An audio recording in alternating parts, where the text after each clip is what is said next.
దేవునికి స్తోత్రం. సమృద్ధి. ఆమేన్. ఆల్రైట్, ఈనాటి మన ధ్యానం కొరకై ఎఫెసీ పత్రిక 5వ అధ్యాయం, ఎఫెసీ పత్రిక 5వ అధ్యాయం 27వ వచనం. పురుషులారా, మీరును మీ భార్యలను ప్రేమించుడి, అటువలే క్రీస్తు కూడా సంఘమును ప్రేమించి అది కలంకమైనను ముడతయైనను అట్టిది మరి ఏదైనను లేక పరిశుద్ధమైనది గాను నిర్దోషమైనది గాను మహిమగల సంఘము గాను ఆయన తన ఎదుట దానిని నిలబెట్టుకొనవలనని వాక్యముతో ఉదక స్నానము చేత దానిని పవిత్రపరిచి పరిశుద్ధపరచుటకై దాని కొరకు తను తాను అప్పగించుకొనెను. ప్రేమగల మా మహాపరిశుద్ధ తండ్రి, ప్రాణాత్మ దేహములతో లొంగిపోతున్న అల్పదాసును అంగీకరించి అగ్ని చేత కాల్చి పుటము వేసి పరిశుద్ధపరిచి నీతిగల నీ మాట వినిపించగల బోరగా మార్చి వాడుకోగలరని ప్రాధేయపడుతున్నాను. ఎప్పటికీ నేనే తగ్గాలి, మీరు హెచ్చాలని చేత బలహీన నిష్ప్రయోజకుని దాసుని కనికరించమని మంటి ఘట్టములో మీ మహిమైశ్వరు నింపి మీ కార్యాలు మీ శైలిలో జరిగించుకోమని ప్రార్థిస్తాను. నాటంకాలు, బలహీనతలు, శోధనలు, చీకటి, ప్రతి అపవిత్రత, లోపం యేసు నామములో దేవుని అగ్ని చేత కాలిపోవను గాక. పరిశుద్ధాత్ముడా, మీరే ఆధిపత్యం వహించి మీ కార్యాలని చేయగలరని యేసు నామములో ప్రార్థించి వేడి పొంది ఉన్నాం తండ్రి. ఆమేన్. ఒక మంచి స్తోత్రం చెప్తారు యేసయ్యకి. హల్లెలూయా. దేవుని బిడ్డలారా, మనం చదువుకున్న వాక్య భాగములు అత్యంత కీలకమైన ఒక మాట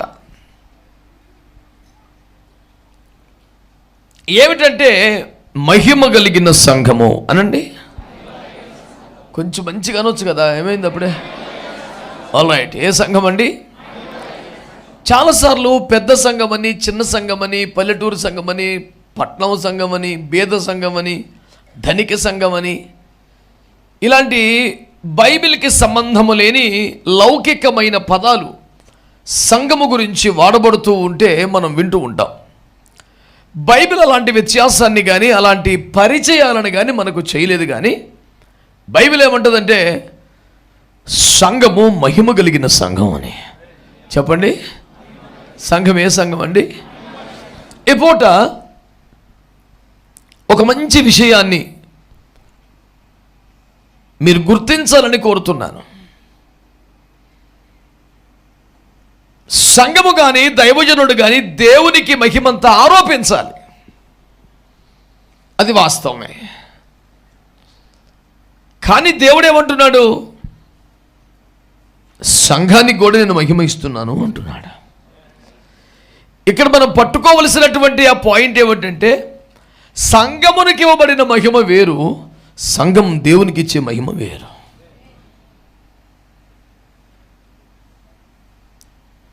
సంఘము దేవుని మహిమపరచాలి కనుక ఇక సంఘం మహిమ లేని సంఘముగా ఉండాలి అనే పిచ్చి ఆలోచన వాక్యానుసారమైంది కాదు.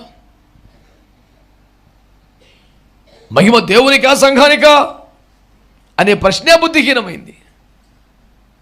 దేవుడు సంఘానికి ఇచ్చే మహిమ వేరు, సంఘము దేవునికి ఆరోపించే మహిమ వేరు. కనుక మహిమ దేవునికా సంఘానికా అన్న ప్రశ్నే బుద్ధిహీనమైనది. దేవుని మహిమ వేరు, సంఘానికి ఇచ్చే వ్యవహారం వేరు. అందుచేత ఈ విషయంలో ఒక మంచి స్పష్టత మనకు ఉండాలని కోరుతా ఉన్నాను. మనందరికీ తెలిసిన సండే స్కూల్ స్థాయి వచనం రోమా 3:23, ఏ భేదము లేదు, అందరూ పాపము చేసి దేవుడు అనుగ్రహించు మహిమను. అందులో పాయింట్ ఏమిటి? దేవుని బాధ ఏమిటి? వీళ్ళు పాపం చేయటం ద్వారా నేను ఇచ్చే మహిమను పొందలేకపోతున్నారు అనేది. అంటే దేవుడు ఏమివ్వాలనుకున్నాడు మనుషులకి? చెప్పాలి మంచిగా. ఈ భూమి మీద మహిమలు కలిగిన వారుగా, మహిమలు చూపించేవారుగా చాలామంది ప్రఖ్యాతి నొందారు. కానీ మహిమ ఇచ్చిన వాడుగా ఒక యేసు ప్రభువు మాత్రమే ప్రపంచానికి తెలుసు. ఎవరు అట్లాంటి వాళ్ళు ఉండరు. ఆయన వాక్యంలో స్పష్టంగా ఉంది, మీరు పాపం చేయటం ద్వారా దేవుడు అనుగ్రహించు మహిమను మిస్ అవుతున్నారు మీరు అని. అంటే మనిషి ఒక పాపానికి దూరం కాగలిగితే, ఒక పాపాన్ని అసహించుకోగలిగితే, పాపాన్ని విసర్జించగలిగితే, పాపము నుండి ఏమండి కడగబడి పరిశుద్ధతలోనికి రాగలిగితే, ఏ పాపం ద్వారా మహిమను పోగొట్టుకున్నాడో, మహిమను మిస్ అవుతున్నాడో, మరలా ఆ మహిమ ఆ వ్యక్తి మీదకి సమృద్ధిగా దిగి రావటం దేవుని చిత్తం. ఆమేన్, హల్లెలూయా. నీ కృప కావాలి ప్రభు అని ప్రార్థన చేసినంత స్వేచ్ఛగా, ధైర్యంగా నీ మహిమ కావాలని ప్రార్థన చేస్తారా? భయపడతారా? మాట అమ్మో, నేను దేవుని చిత్తానికి విరోధంగా అపేక్షిస్తున్నానేమో, దేవుని మహిమను దొంగిలించే సాతాను బుద్ధి నాలో ప్రవేశించిందేమో, లేఖన విరుద్ధమైన ప్రార్థన చేసి దేవుని కోపానికి బలైపోతానేమో అని కంగారు పడిపోయే భక్తి ఎక్కువ మందికి ఉన్నది. కానీ వాక్యములు ఎవరు రాయబడింది? మానవుడు పాపము చేయటం ద్వారా దేవుడు అనుగ్రహించు మహిమను మిస్ అవుతున్నాడని.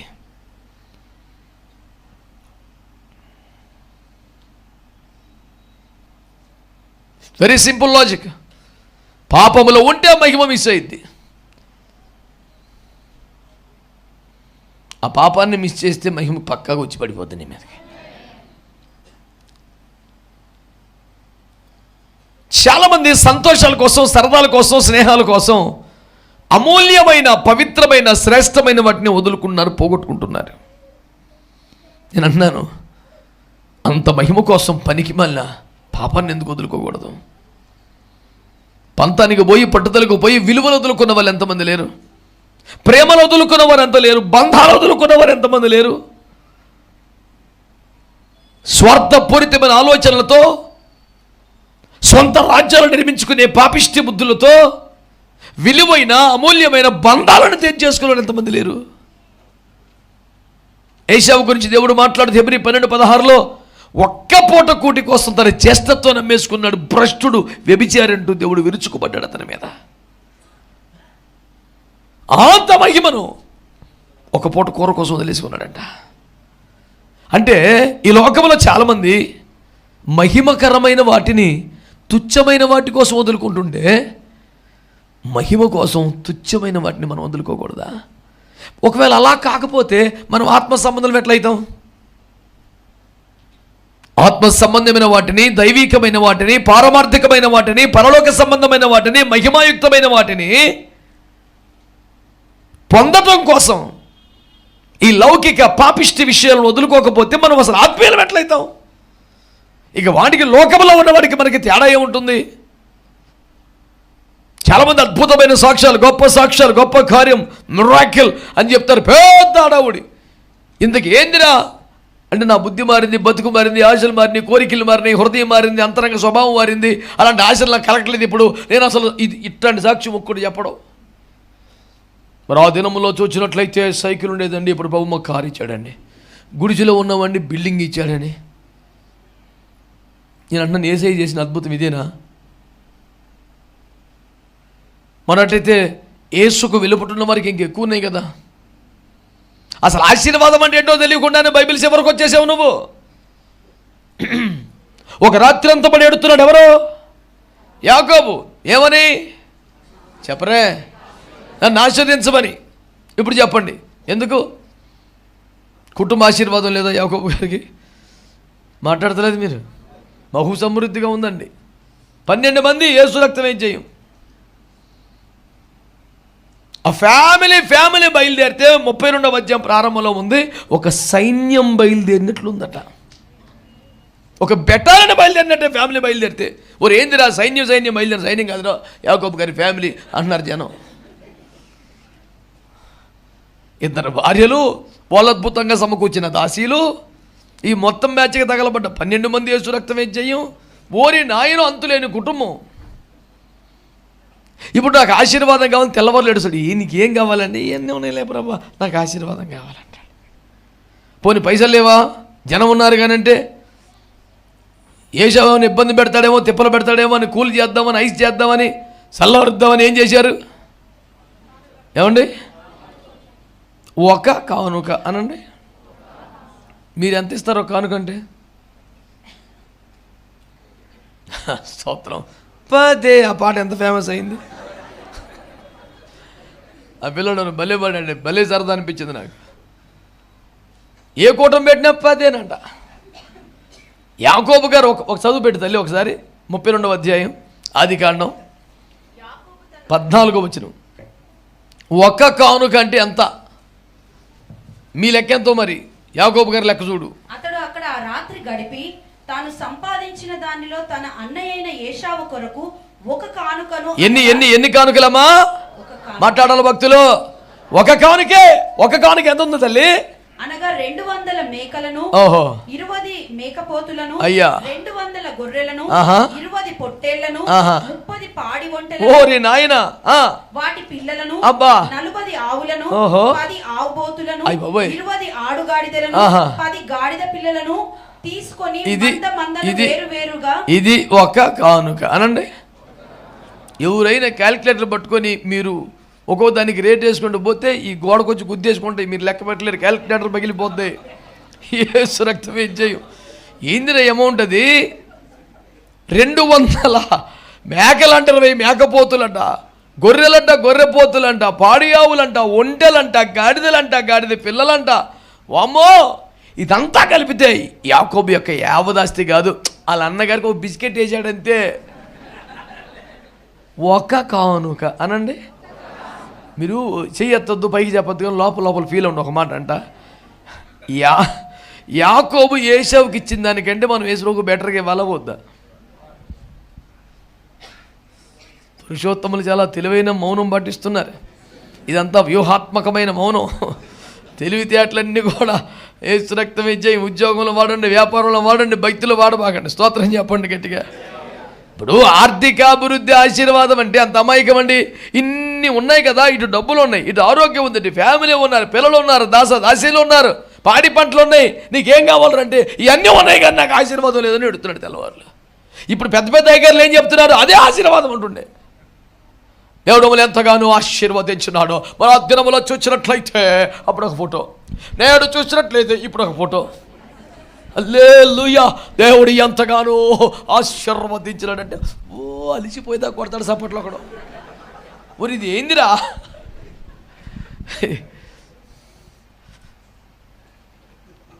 బాధపడబాకండి, మరి ఉన్న మాట చెప్తున్నాను. అదే ఆశీర్వాదమే తెల్లవారులు. ఎందుకంటే యాకో పాయింట్ ఏంటి? ప్రభువా నాకు అన్నీ ఉన్నాయి కానీ ఆశీర్వాదం లేదు, అది ఏడిపోయింది. మనం ఏమంటాం? అన్నీ ఉండడమే ఆశీర్వాదం అని. అంటే అడిగి ఆది కాండమే అర్థం లేదు, రోడ్డు ఎక్కేశాడు. జనాలు పేనం తెస్తాక ప్రభువాన్ని ముందు మార్చును కాక. మీరు ఆమెనంట కూడా కష్టమైపోతుంది. మీరు ఎంత ఉపాసం ఉంటే మటుకి అంత ఘోరమా? ఓరే నాయన, ఆమెనంటానికి ఏంటన్నా? స్తోత్రం చెప్పండి. అయ్యా అప్పుడప్పుడు నీకు దండం పెడతా, నువ్వు చెప్తున్నాయ్యా నీ గొర్రెలు నీ స్వరం ఏమి వింటున్నాయి. అది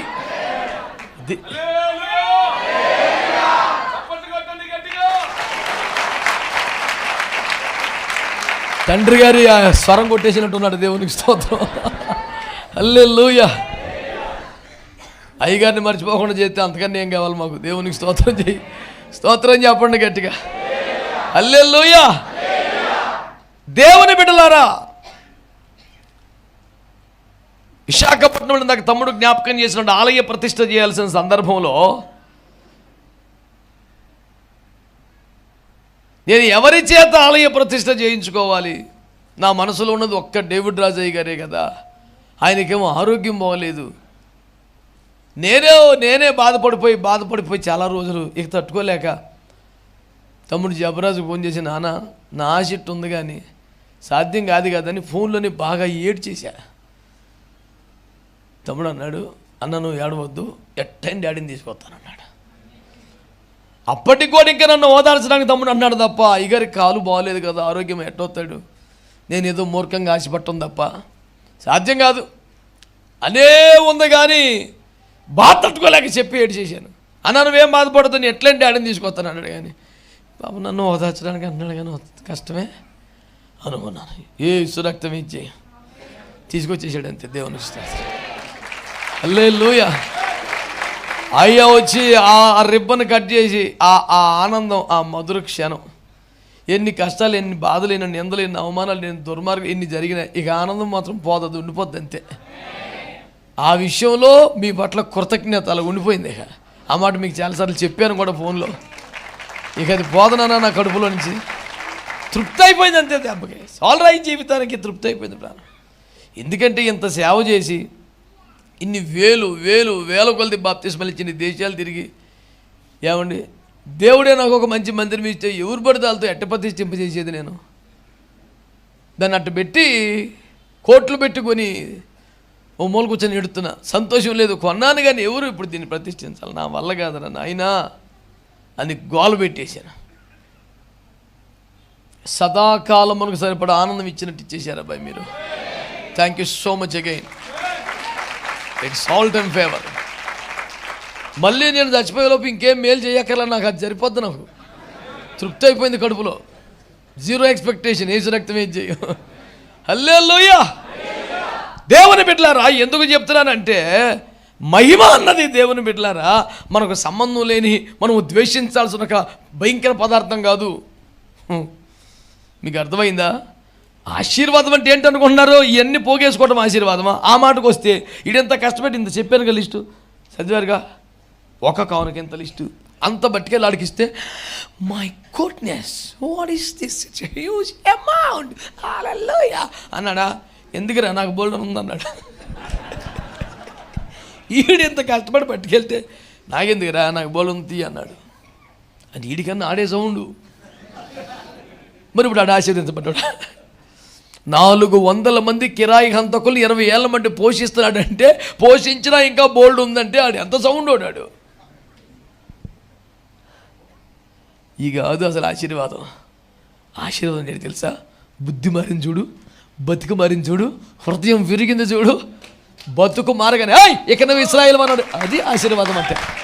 స్తోత్రం చెప్పను గట్టిగా. విజయమే ఎరుగని వారికి నీపైనే గెలువనిస్తివి. నేను బాగా పాడతలేదనా? మరి అయ్యగారిలాగా పాడాలంటే ఆడ పాడతాం మేము. ఏదో అవసరానికి ఒక మొక్క అంతే వదులుతాం. నువ్వు ఈ మూలపై నువ్వు నన్ను తిట్టి చేసావనుకో, కొంచెం సపోర్ట్ చెయ్యాలా? దేవునికి స్తోత్రం. స్తోత్రం చెప్పండి. నిరసనగా నేను ఇప్పుడు పాడట్లేదు. దేవునికి స్తోత్రం కలుగునుగా. అసలు లైఫ్లో విజయం అంటే ఏంటో తెలియకుండా అయిపోయింది యాకోబు. ఎప్పుడు ఓడిపోవటమే, ఎప్పుడు దెబ్బతింటమే. గర్భములో పిండంగా ఉన్నప్పుడు డిసప్పాయింట్మెంట్, అబ్బా మిస్ అయిపోయింది. ఇదే బతుకు. భూమి మీద ఏ చిన్న విషయంలో ఏ ఒక్క చోటగా గెలవని వాడిని తీసుకొచ్చి ప్రార్థనలో కూర్చోబెట్టి తనపైనే గెలిచే అవకాశం దేవుడిచ్చాడు. కొడితే మంచి కొట్టండి, లేదు మానేయండి. అర్ధాకలి మహాపాపం, సకల శుద్ధి వేదో బుద్ధి, కొత్త పవర్ఫుల్ కూడా అంతే. దేవునికి స్తోత్రం కలుగునుగాక. హల్లెలూయా.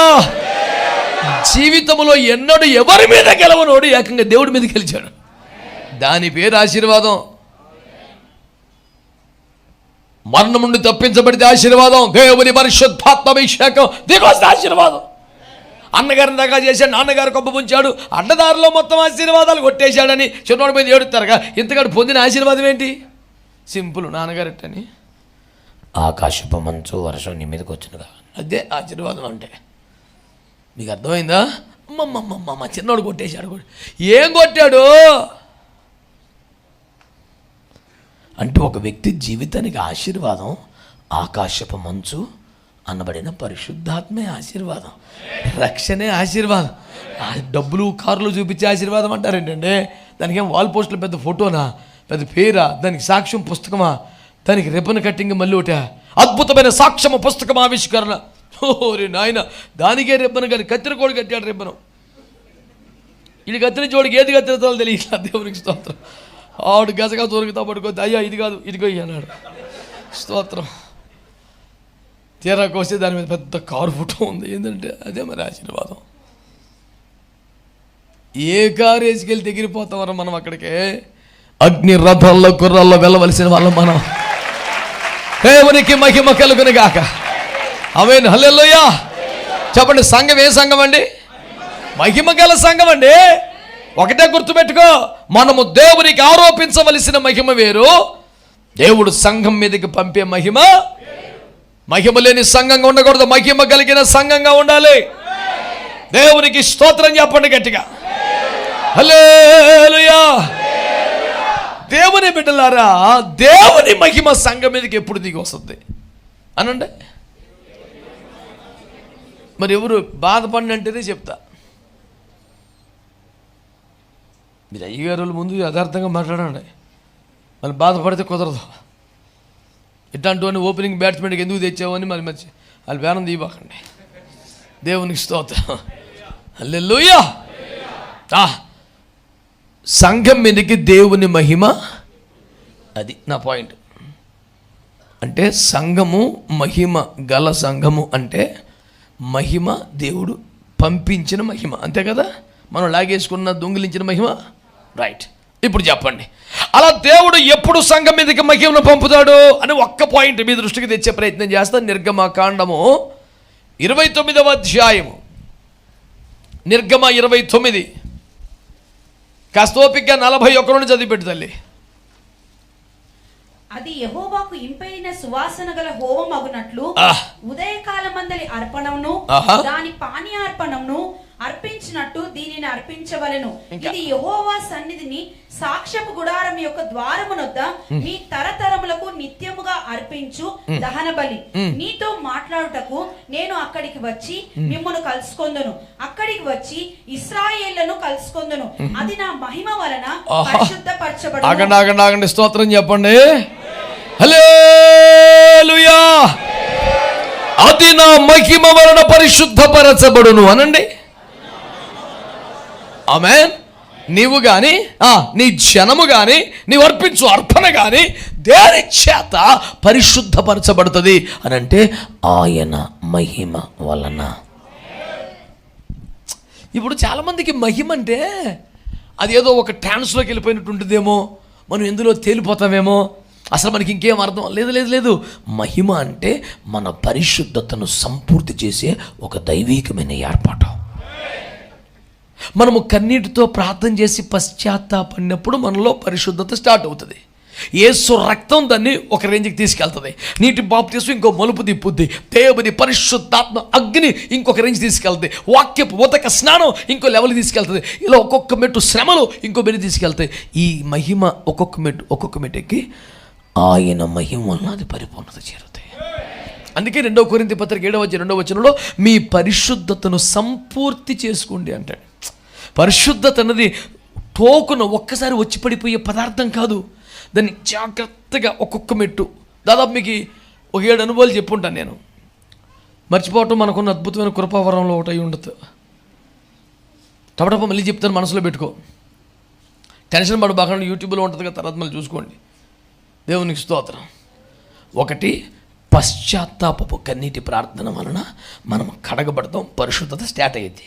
ఎవడైతే యథార్థంగా లోతైన పశ్చాత్తాపంతో పాపాలు ఒప్పుకొని విడిచిపెడతాడో స్టార్ట్ అయ్యింది.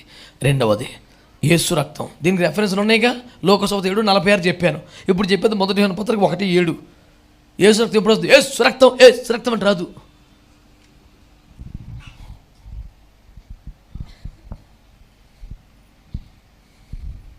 ఏంటిదే? యేసు రక్తం. అమ్మా కాలి చంపేస్తా, పరిమామా వదిలే వెళ్ళిపోతా. అమ్మో ఎక్కడ దందారా, యేసు రక్తం వేసి మళ్ళీ అథెంటిక్ టెస్ట్ మరి దైవే చెప్పాలి. ఎవడు చెప్తే కిక్కేవదు. ఏంటిది చెప్పు. అయ్యో యేసు రక్తం, అయ్యో పోచేస్తాను మీద, అమ్మమ్మ నా భయం చచ్చిపోతాను, మరి మర్యాదకి వెళ్ళిపో. అమ్మయ్యా, ఏమిరా సండే స్కూల్ సంతోషం, నాకు అర్థం అవుతుంది.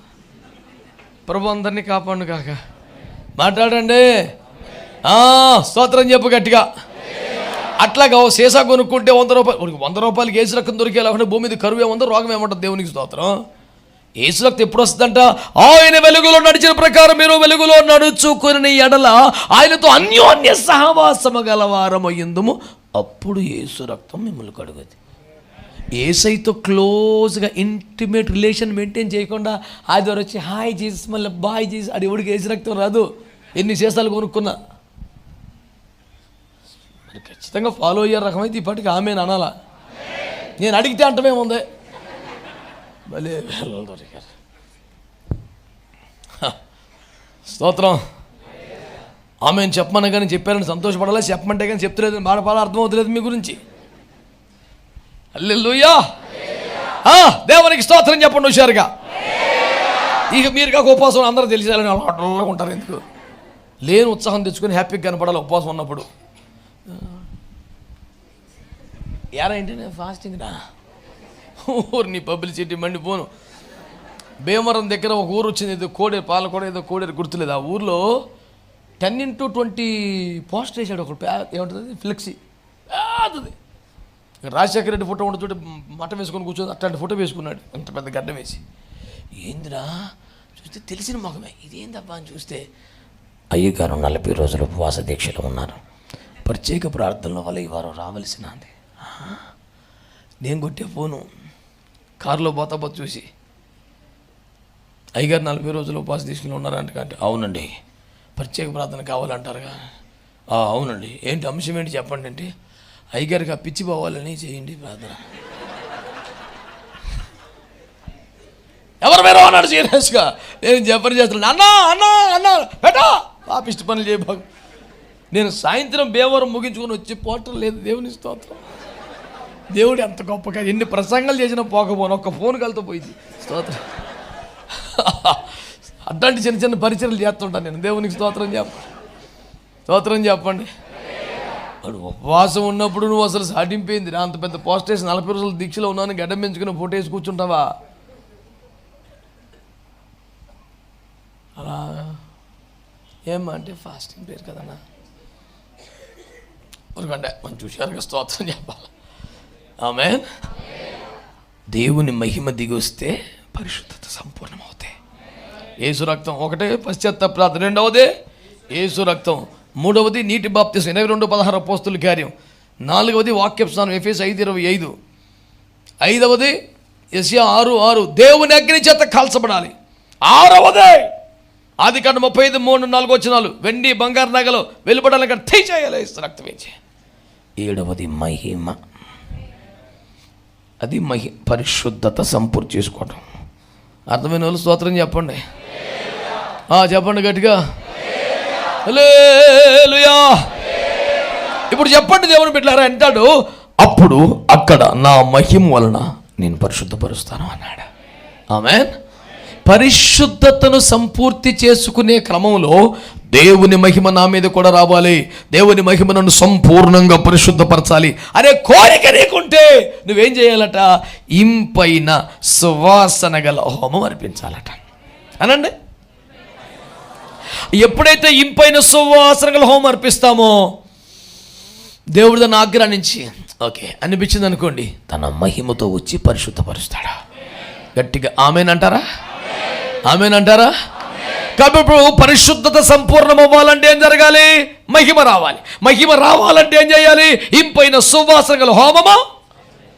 ఇప్పుడు ఇంపైన సువాసన గల హోమము దేవునికి ఇవ్వడానికి మీరు సిద్ధమేనా? సౌండ్ తగ్గింది, ఎంత బలవంతంగా ఉంది కొంచెం భక్తులారా. ఇంపైన సువాసన గల హోమం దేవునికి ఇవ్వడానికి మీరు సిద్ధమేనా? మీరు అలాగ ఒప్పించేస్తే ఎలాగవుతుంది? అది ఎంత అవుతుందో మరి తెలియదు, మన దగ్గర డబ్బులు లేవు. ఫ్రీ. లేవియాకాండం 3వ అధ్యాయం 4-5 వచనాలు. వెళ్ళిపో, లేవియాకాండం అంతా చివరికి వెళ్ళిపోవాలి. అతడు ఆ సమాధాన బలి పశువు యొక్క స్తోత్రం ఆంత్రములను లోపలి కొవ్వును ఆంత్రముల మీద కొవ్వంతటిని. అమ్మా కొంచెం మా పిల్లగాలు ఇంకా పట్టుకోవట్లేదు. ఆ బలిపీఠ మీద ఒక పశువుని అర్పించావు కదా, ఆంత్రముల మీది కొవ్వు, ఆంత్రముల లోపలి కొవ్వు, ఇంకా 2 మూత్ర గ్రంథులను, 2 మూత్ర గ్రంథులు, వాటి మీదను డొక్కల మీదనున్న కొవ్వును, డొక్కల మీదను కొవ్వు, కాలేజము మీదను మూత్ర గ్రంథుల మీదనున్న వపనము యెహోవాకు హోమముగా, దాని వపను యెహోవాకు హోమముగా అర్పింపవలెను. అర్పిస్తే ఏమవుద్దమ్మా? అహరోను కుమారులు బలిపీఠం మీద అనగా అగ్ని మీద కట్టెలపైనున్న దహన బలి ద్రవ్యము పైని దాన్ని దహింపవలెను. అది యెహోవాకు ఇంపైన సువాసన గల హోమము. స్తోత్రం చెప్పరా? ఇప్పుడు సౌండ్ తగ్గకూడదు నాన్న, చెప్పు. నా దగ్గర పైసలు లేవన్నా ఉంటే నీకన్నా మంచిగానే ఇచ్చటం అన్నట్టు ఫేస్ పెట్టావు కదా, ఇది ఫ్రీ. యెహోవాకు ఇంపైన సువాసన గల ఆ హోమము కానీ ఇస్తే ఏం చేస్తాడంట? యెహోవా మహిమ దిగి వస్తుందంట. మరి యెహోవా మహిమ దిగి రాకుండా సంఘం మహిమ గల సంఘం అయిద్దా? మాట్లాడాలా? నాది సిఎస్ఐ సంఘం, నాది బ్యాప్టిస్ట్ సంఘం, నాది పెంతెకోస్తు సంఘం, నాది హెబ్రోన్ సంఘం. ఏదో గుర్తింపు కోసం అంటే ఒక పేరు అంతే. అసలు ఒరిజినల్గా ఏంటది? మహిమ కలిగిన.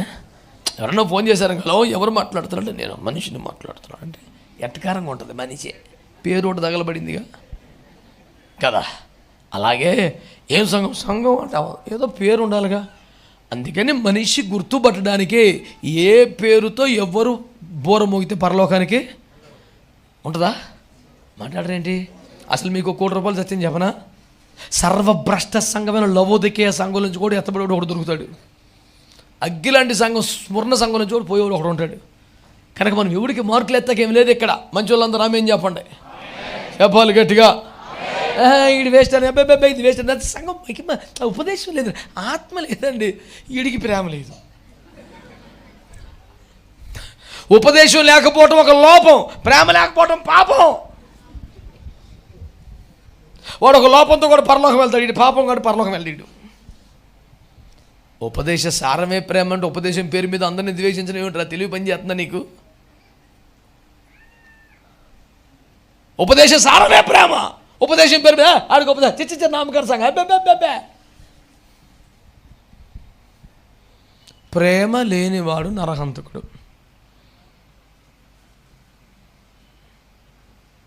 నన్ను కాదు, ఇక్కడ చూసుకోండి, అడుగుతావు నన్ను.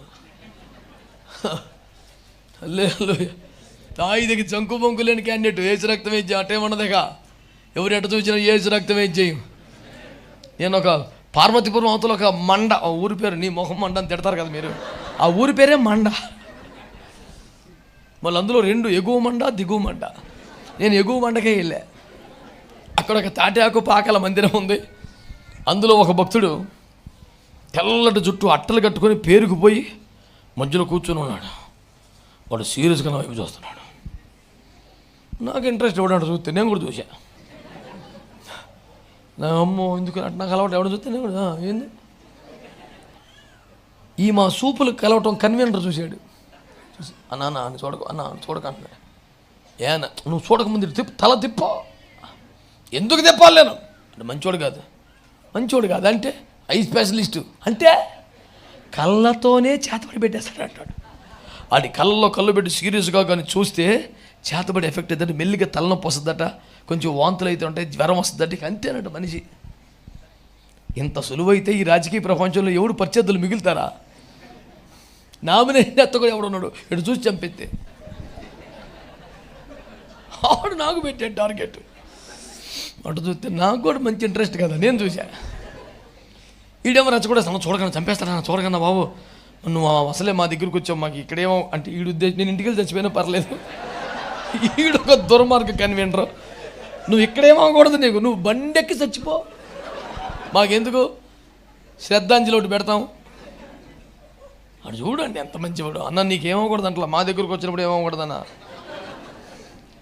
మంచి మంచి ప్రేమ గల దైవజనులు ఉన్నారు భూమి మీద. ఆడు కూటం గడిచిపోయి అవతల మనం చచ్చిపోయినా పర్లేదు, ఆడటువంటి కన్వీనర్ చచ్చే దుర్మార్గం అలాగా అని బయలుదేరి ఆడి దగ్గరికి వెళ్ళా. తిన్నగా నేను దగ్గరికి వస్తాను చూస్తున్నాడు, ఏయ్ అని చంపేస్తాను అన్నాడు. నాకు భయమా. దగ్గరికి వెళ్ళా, ఆడు ఇంకా ఎర్రగా చూస్తున్నాడు. నేను చల్లగానే చూసా. నెత్తిమే చెయ్యేసి ఏస్తున్నాము అందాం అనుకున్నా. అంత ఛాన్స్ ఇవ్వలే యేసు ప్రభు. చెయ్యి సుమారుకి వెళ్ళేపాటికి అంత ఎత్తిగిరి పడ్డాడు మనిషి.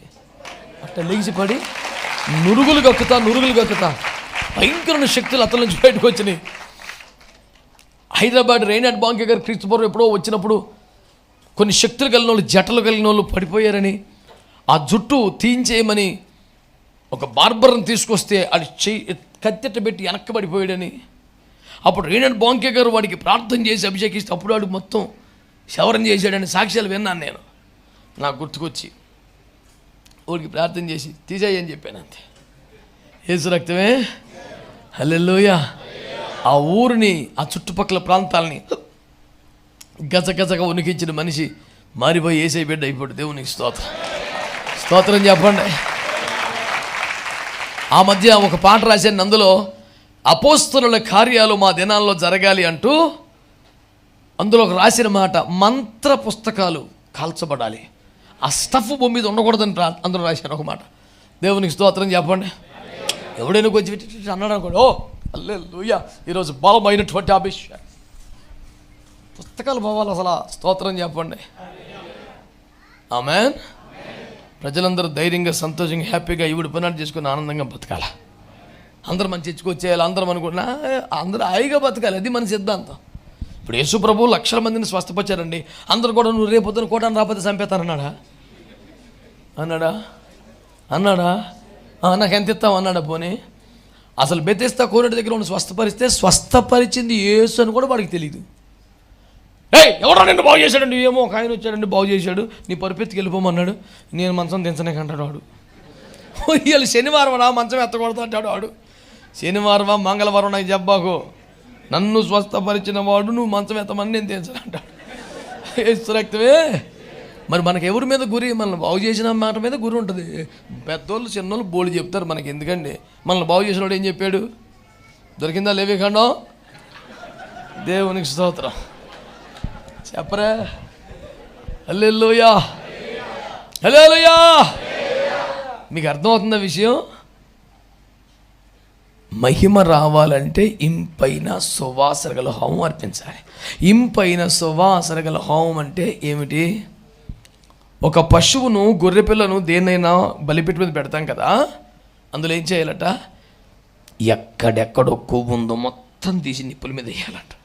స్తోత్రం. ఆంత్రముల మీది కొవ్వు, ఆంత్రముల లోపటి కొవ్వు, కాలేజీ మీద కొవ్వు, దాని వాప మూత్రగ్రంథి, డొక్కల మీద పేరుకుపోయిన కొవ్వు కూడా.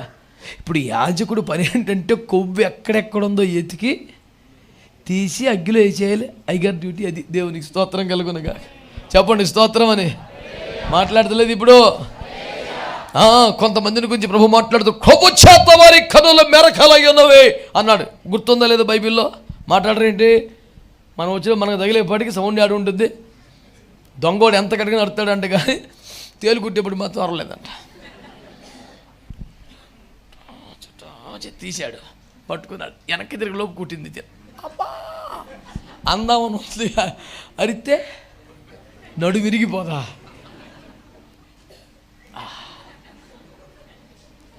అంతే కాదు, బాధ బయట పడటానికి అవకాశం. బాధ బయట పెడితే ఈడు బయట పడ్డాక అయిపోయింది కోటం. అట్ట జరిగింది. అందుకనే ఆ మాట చెప్పినప్పుడు ఎవరు మాట్లాడతలా? చెప్పండి. దేవుని కృపలో నాలో కొవ్వే లేదు.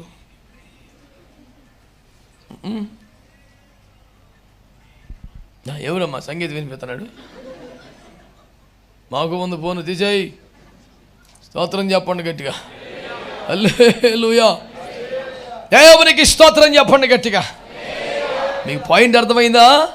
శరీరంలో ఎక్కడ కొవ్వుందో తీసేసంట బలిపీఠం మీద పెట్టాలంట. దేవునికి స్తోత్రం కలుగును.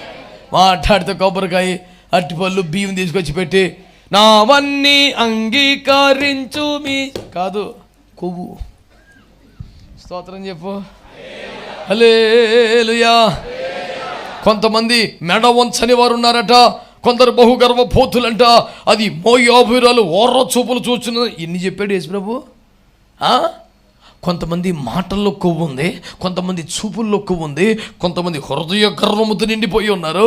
అందుకని అన్నాడు డొక్కల మీద కూడా ఉందంట కొవ్వు. నీ హృదయ గర్వం, కొవ్వు, పొగరు, అతిశయం అనేది ఎక్కడెక్కడుందో దాన్ని తీసుకొచ్చి బలిపీఠం మీద పెట్టేయాలంట. హల్లెలూయా. ఏదో కొన్ని వస్తువులు పెట్టేస్తే, కొన్ని నగలు పెట్టేస్తే కాదు కాదు కాదు కాదు. కొవ్వు అంటే పొగరు, అతిశయం, గర్వం, నేను అదే ఉన్నాయి చూసావా, అవన్నీ తీసుకొచ్చి బలిపీఠం మీద పెట్టేస్తానంట. అది ఇంపైన సువాసనల హోమం అంట. ఆహా, పర్ఫెక్ట్గా. నీకు మంచిగా పాడటం రాకపోయినా, అద్భుతంగా ఆరాధన చేయడం రాకపోయినా, ఏమండి కోట్ల రూపాయలు చందాలు వేయలేని స్థితి ఉన్నా, నీ కొవ్వు బలిపీఠం పెడితే ప్రభు తృప్తి పడిపోయి, ఆహా ఇదిరా ఇంపైన సువాసనల హోమం అంటే. ఎన్నో లక్షల రూపాయలు కానుకలు ఇచ్చావు, కొవ్వు ఇచ్చావా? ఇది అవునంటానికి చేతులు ఎత్తడానికి అనుకూల అంశం కాదు. అందుకని అందరు చేతులు ఎత్తి అంటలా. మనసులో ఫీల్ అవ్వు చాలు. సీరియస్గా తీసుకో. నీ ఖర్చులు మానుకొని కూడా సేవకి ఇచ్చావుగా. నువ్వు తినకపోయినా పరిచర్యకి ఇచ్చావుగా, నీకు ఓపిక లేకపోయినా పరిశుద్ధుల కొరకైన పరిచర్యలో పాలు పొందావుగా, ఇల్లు చిన్నదైనా పరిశుద్ధులకు ఆతిథ్యం ఇవ్వడానికి ఆరాటపడ్డావుగా. ఇన్ని మంచి లక్షణాలను ఎన్నో ఇచ్చిన నీవు ఎందుకు కొవ్వును బలిపెట్టను పెట్టలేకపోతున్నావు? ఆయా సందర్భాల్లో కోపం వస్తేనే ఎవడన్నా రెచ్చగొడితేనే మళ్ళీ బయటకు వస్తున్నాడుగా. అందుకనే మాటల్లో చూపుల్లో కాదు, ఎక్కడో డొక్కల మీద ఉన్న కొవ్వు కూడా తీసుకొచ్చి బలిపెట్టదు పెట్టేయి. ఏసు రక్తమే. ఎప్పుడైతే కొవ్వంతా దహించబడిపోతుందో దేవుడు ఆ హోమాన్ని అంగీకరించి తన మహిమతో దిగి వస్తాడంట. గట్టిగా స్తోత్రం చెప్పండి. హల్లెలూయా. సంఘం మీదకి మహిమ రావాలని మీకుందా లేదా? కొంచెం గట్టిగా. సంఘం మహిమ గల సంఘముగా ఉండాలా వద్దా? ఆమేన్, ఆమేన్. మనకి లౌకికమైన, ఆర్థికమైన, రాజకీయమైన ప్రభ కావాలని కోరుకుంటున్నామా? అవసరం లేదు. మనకేం కావాలి? దేవుని మహిమ రావాలి. స్తోత్రం చెప్పండి గట్టిగా. స్తోత్రం చెప్పండి గట్టిగా. ఎక్కడెక్కడ దాగి ఉన్న కొవ్వంతా కూడా నువ్వు యథార్థంగా ఈ సందేశం అయిపోగానే మోకరించినప్పుడు, ప్రార్థన చేసుకుంటున్నప్పుడు ఏమని ప్రార్థన చేయాలంటే, నిజమే ప్రభువా, చాలాసార్లు కోపముతో, పొగరుతో, అతిశయంతో చాలామందిని తక్కువ చూపు చూశాను. నా కన్నుల్లో, నా చూపుల్లో కొవ్వున్నది, నా మాటల్లో కొవ్వున్నది, నా హృదయంలో బయటికి కనబడకపోయినా హృదయ గర్వము చేత నేను ప్రవర్తించిన సందర్భాలు ఉన్నాయి, అతిశయించిన సందర్భాలు ఉన్నాయి. అది ఏ చోట దాగి ఉన్న కొవ్వైనా ఈరోజు నీ వాక్య ఖడ్గాన్ని పంపించి దాన్ని లాగేసావు. ఇదిగో బలిపీఠ మీద సమర్పించేస్తున్నాను ప్రభువా, దీన్ని కాల్చివేసి ఇంపైన సువాసన హోమంగా మార్చేసి నా మీదికి నీ మహిమను పంపు ప్రభువా. సంతోషంగా, సంతోషంగా, సంతోషంగా. హల్లెలూయా, హల్లెలూయా. ఒక్క లైన్లో తిరిగి మనం సండే స్కూల్ పిల్లలు కూడా పాడేంత సులువుగా ఒక లైన్ పాడుతాను. నాతో పాటండి. మహిమ దిగాలి, మహిమ దిగాలి, మహిమ దిగాలి, దేవుని మహిమ దిగాలి. పాడదా?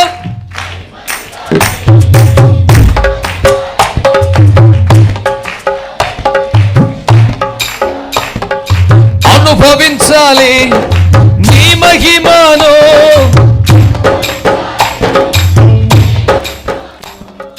శకిన మేఘము దిగి రావాలి,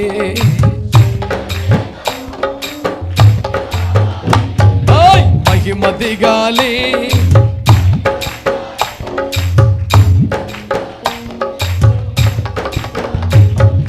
సొలొమోను ఆలయంలో దిగిన మహిమ,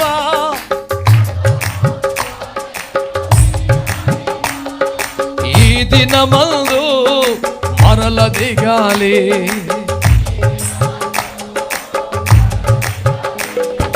మహిమ దిగాలి, మహిమ దిగాలి, మహిమ దిగాలి, దేవుని మహిమ దిగాలి. పాడదా?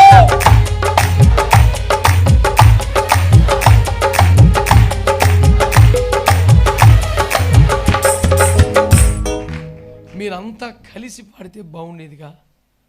ఎందుకని? కొంతమంది వేరే డిపార్ట్మెంటా? ఒక్కటైపోవాలి మనం. దేవునికి స్తోత్రం.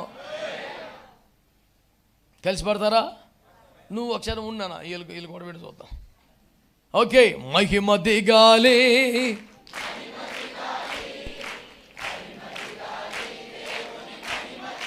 అనుభవించాలి. ఆగ ఆగ ఆగ అనుభవించాలని చెప్పాక మళ్ళీ మహిమ దిగాలంటాం ఏంటి? ఫాలో అవ్వాలి, నడిపింపు. మేఘమాగి తాగాలి, వేసి రక్తం ఇచ్చి. చెప్పండి. మహిమ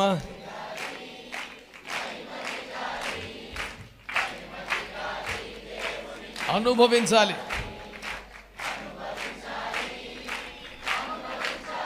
ఊరుగా పద్దాకదే పని. శకిన మేఘము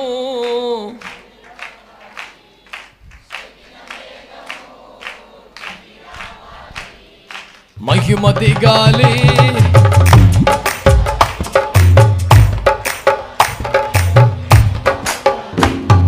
సొలొమోను ఆలయంలో దిగిన మహిమ,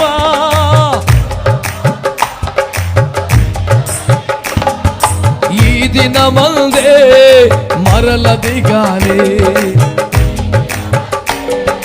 హుషారుగా చప్పట్లు కొడదాం. మహిమ దిగాలి, మహిమ దిగాలి,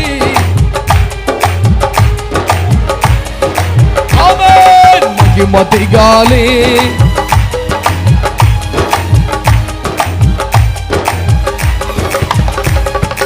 నా దేశములోని యాజకులంతా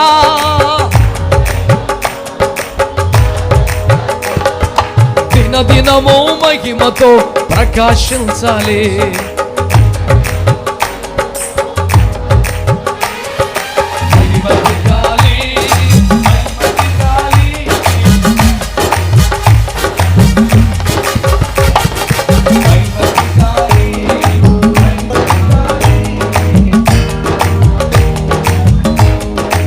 అనుభవించాలి, అనుభవించాలి నీ మహిమను నేను అనుభవించాలి. శకిన మేఘము దిగి రావాలి. ఆమేన్. మహిమ దిగాలి.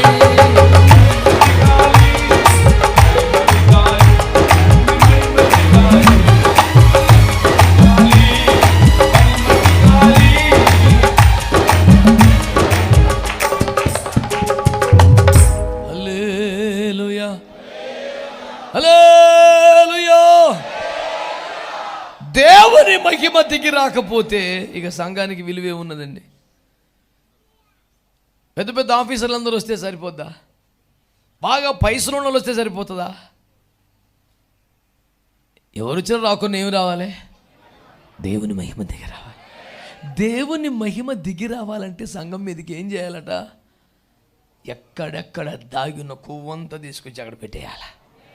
ఉపవాస కొడుకులకు ఉద్దేశం అదే. దేవునికి స్తోత్రం కలుగునుగా.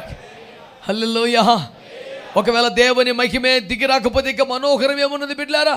ఇంకా పండగ ఏమున్నది? అది జరగాలంటే నీ చేతిలో ఉన్నది.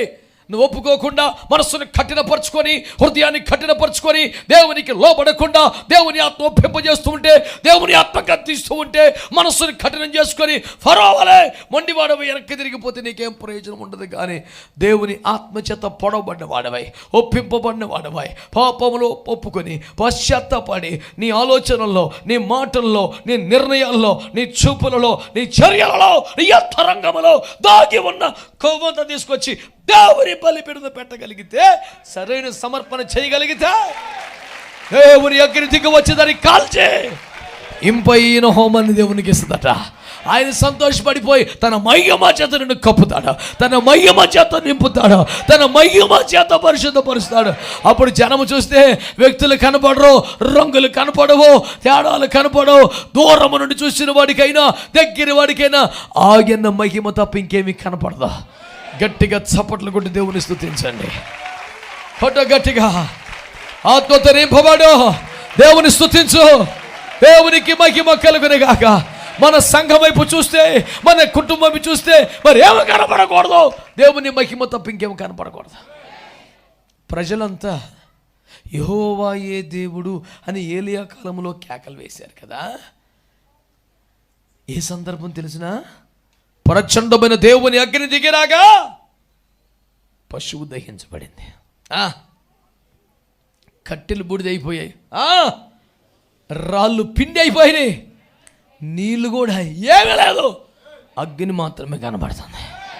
అనండి అనండి అనండి. ఏం కనపడుతుంది? నేను కనపడకూడదు ఆమె అనండి. నా టాలెంట్ కనపడకూడదు అనండి. నా రేంజ్ కనపడకూడదు అనండి.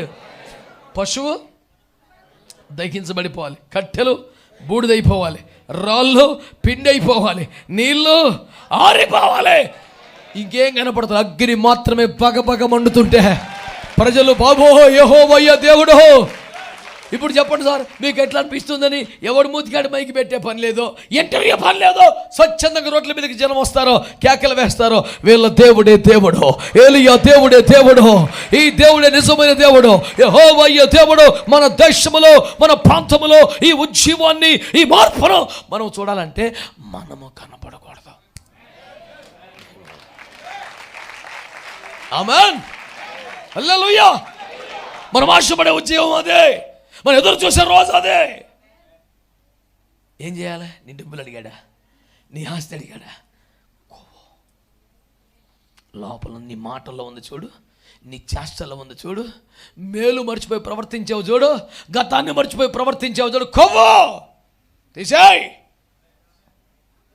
ఖరీదైన పదార్థాలు, వండుకున్న పదార్థాలు బలిపీఠను పెట్టి గొప్ప సమర్పణలో ఫీల్ అవ్వగా కొవ్వు పెట్టు.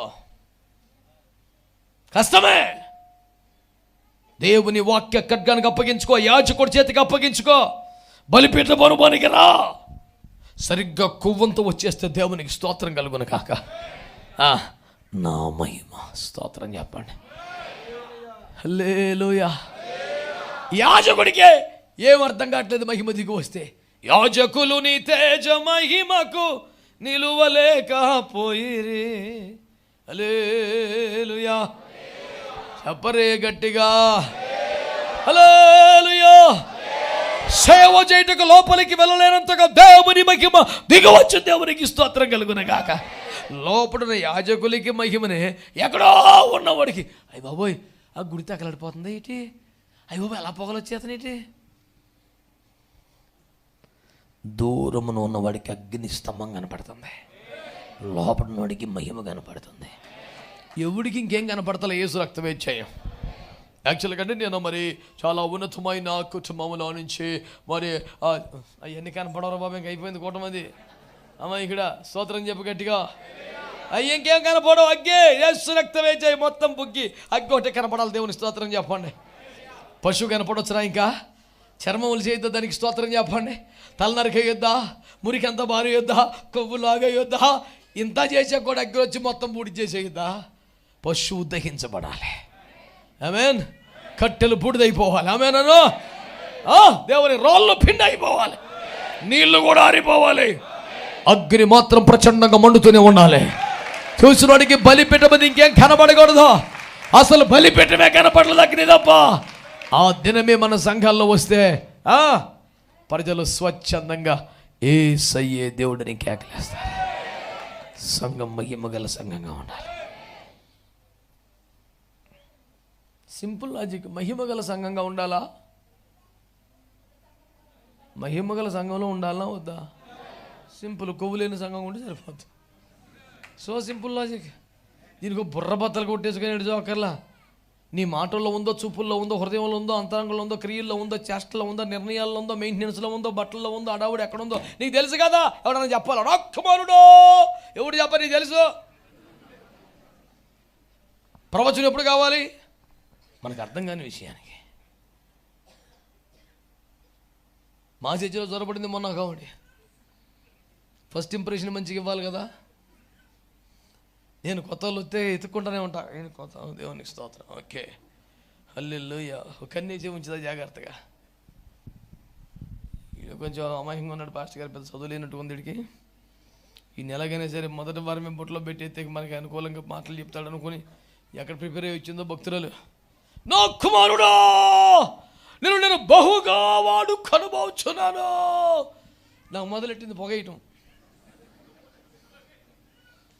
మనకు తెలుసుగా ఈ బ్యాచ్ అలా. స్తోత్రం. నేను అన్నం దగ్గర పోయి ఆ విషయం నాకు తెలిసిలే, ఇంకేమైనా చెప్పాను అంతేనంటావా? సైతానా. దేవునికి స్తోత్రం, హల్లెలూయా. బలి ఇంకొక వావుడు వచ్చింది. ఇంకొక రోజు వచ్చి ఇదిగో నేను త్వరగా వచ్చుచున్నాను. ఆ మొక్క బైబిల్లో ఉంది, ఇంకేమైనా చెప్పు. ప్రవచనం దేనికండి? బైబిల్లో లేని విషయానికి, మనకు తెలియని విషయానికి. ఈ దొంగ మాట్లాడి చెప్పి ఇంప్రెషన్ కొట్టేవాళ్ళని చూస్తే ఇంప్రెషన్ కాదు, యేసు రక్తమే చేయి. రెండు పడితే నెత్తి మీద. మనం పరిశుద్ధాత్మ నమ్మని వాళ్ళమా? వరాలు నమ్మని వాళ్ళమా? ఆత్మను పొందని వాళ్ళమా? ఆత్మకు వ్యతిరేకులమా? ఆత్మ పేరు మీద ఎదవేసాలు వేసేవాడికి వ్యతిరేకులం. మాట్లాడరు. ఇప్పుడు దమ్ము ధైర్యం ఏది ఎట్టిపోయింది ఆమెనంటాకి. సైలెంట్ కొట్టారు మీరు ఎప్పుడు. దేవునికి స్తోత్రం కలుగును గాక. అన్న ఊరుకున్నా, ఎందుకు లేనిపోని ప్రాబ్లం ఎందుకన్నా అంటే భయంగా బతుకుతారా? యేసు రక్తమే. మన దగ్గర కూడా కొద్ది గొప్ప ఉండాలా అంతేగాని. అమ్మా ప్రార్థన గ్రంథంలో 17వ అధ్యాయంలో 14 చదివి పెట్టి తల్లి. ఇదంతా చల్లగా ఉంటారేంటి పిల్లలు? స్తోత్రం చెప్పు. ఎంత కాపరైతే మట్టికి ఆయన చెప్తేనే అంటున్నారు, ఆయన ఆనపోతే ఏమంటలేదు. దేవునికి స్తోత్రం. తీసావు ప్రార్థన గ్రంథం. నీ మీద పెట్టే గురి నేను తప్పించుకుందువా అదే పాట మనకి. హల్లెలూయా. ఎప్పుడు ఎవరి కోసం చేయకపోయినా మరి ఇప్పుడు నా కోసం ప్రార్థన చేస్తాడు. ప్రభు ఇతర చేతులు నన్ను విడిపించు. హల్లెలూయా, హల్లెలూయా, హల్లెలూయా. తల్లి చదువు 17:14. ప్రకటన 17:14. వీరు గొర్రెపిల్లతో యుద్ధం చేతురు గాని చేస్తారు గానే గొర్రెపిల్ల ప్రభువులకు ప్రభువును రాజులకు రాజునై ఉన్నందునను తనతో కూడా ఉండిన వారు పిలువబడిన వారై ఏర్పరచబడిన వారై నమ్మకమైన వారై ఉన్నందునను ఆయన ఆ రాజులను జయించును. ఆమేన్ అనండి. మీకు అర్థం అట్లా యేసు ప్రభు వారితో డైరెక్ట్గా యుద్ధం చేయడానికి భూరాజులందరూ ఒక రోజున వస్తారట. ఎవరండి వాళ్ళు? వస్తారంట. వాళ్ళేమో రోజులు యేసు ప్రభు కురిపిల్ల. ఎవరు గెలుస్తారు? అది డౌటేనా? ఏందండి ఇది? యేసు ప్రభుత్వం యుద్ధానికి వచ్చారు, ఎవరు గెలుస్తారంటే ఆలోచిస్తున్నారండి. దానికి అసలు మన ఐక్యూ లెవెల్స్ 6.10 ఉండాలా? ఎందుకు ఎన్ని? ఎవరికండే ఎవరు గెలుస్తారండి? మీకేమో డౌట్ ఏమో? నాకు డౌట్ లేదు, నా ప్రభు గెలుస్తాడు. ఓడిపోయే ఛాన్సే లేదు, సమస్య లేదా. సావే చచ్చిపోయింది యేసు ముందు, సమాధి గుండె పగిలిపోయింది. యేసు రక్తమే జయం. మరణం యొక్క బలము గలవ నశింపజేశాడు. మరణం యొక్క పాత తాడు ఆయన ముందు ఎవరికి గెలుస్తాడు? దేవునికి స్తోత్రం కలుగును గాక. అయితే చిన్న పాయింట్ ఉంది అబ్బాయి. ఏంటది? ఆయన రాజులకు ప్రభువులో ప్రభువై ఉన్నందున మాత్రమే గాక తన వెంబడి ఉన్న వాళ్ళు పిలువబడినవారు, ఏర్పరచబడ నమ్మకమైన వారు అయినందున ఆయన ఆ రాజులను జయించాడు. అంటే ఆయన గెలుపుకి వీళ్ళు ఉపయోగపడ్డారు.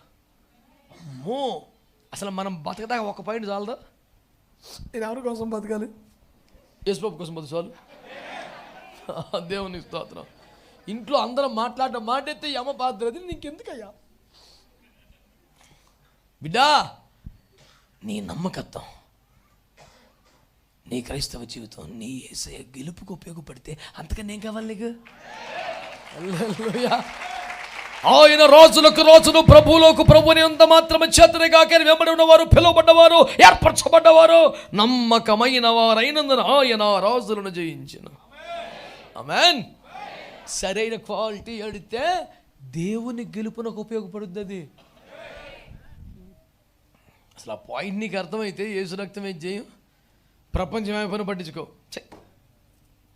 నేను ప్రభు కోసం నమ్మకంగా బతుకుతాను. ఆమేన్. హల్లెలూయా. మనం బతికెంతండి, మన నమ్మకత్వం మన యేసయ్య గెలుపుకు ఉపయోగపడద్దంటే ఒక్క పాయింట్ చాలు బతకడానికే. నీ దగ్గర డబ్బులు వచ్చినప్పుడు శోధించబడకో, స్తోత్రం చెప్పు. నేను అంటాను, పరిశుద్ధత అంటే పాపం చేయకపోవటం కాదు, పాపం చేసే అవకాశం వచ్చినా చేయకపోవటం. అసలు నీకు పాపం చేసే అవకాశం రాకపోతే నువ్వేం పరిశుద్ధుడివి? ఆడెవడు అన్నాడంట, ఏ పరీక్ష పెట్టకపోతే నేనే స్కూల్కి వచ్చి అన్నాడు. ఆవిడ ఉత్తమ విద్యార్థి. పరీక్షలు రావాలో గెలవాలి, యేసు రక్తమే. ఒకరోజు నాకు గుడ్డివానికి సన్మానం చేస్తున్నారట. ఆడన్నాడట, ఎందుకు సార్ నాకు సన్మానం చేస్తున్నారు అన్నాడట. నీలో దొంగ బుద్ధి లేదని తేలింది. అందుకే. నాలో దొంగ బుద్ధి లేదు, నీకు ఎట తెలిసింది అన్నాడు. గత రాత్రి నువ్వు భోజనం చేయించున్నప్పుడు భోజనం బల్ల మీద వజ్రపు ఉంగరం పెట్టాము. అవునా? ఆ ముక్క రాత్రి చెప్పాల్సింది కదా. ఎటోగట్ట తడిమేసి లాగేద్దు నేసి రక్తం. ఇప్పుడు చెప్తాం ఇందిరా, నీ పనికి మళ్ళీ సర్టిఫికేట్ ఎవడికి కావాలా? అది లాగేద్దాను రాత్రి. ఏంటిది? ఇప్పుడు ఇటు దొంగ బుద్ధి ఉన్నోడా లేనోడా? The very system of examination is failed. పరీక్షించే విధానమే తప్పు. నేను అంటాను, పాపము చేయకపోవట పరిశుద్ధత కాదు, పాపం చేసే అవకాశం వచ్చినా చేయకపోతే. ఒక పసిపిల్లం పట్టుకుని ఎంత పరిశుద్ధమో, నీ తలంపుల్లో నీ ఆలోచనలో పాపమే లేదంటే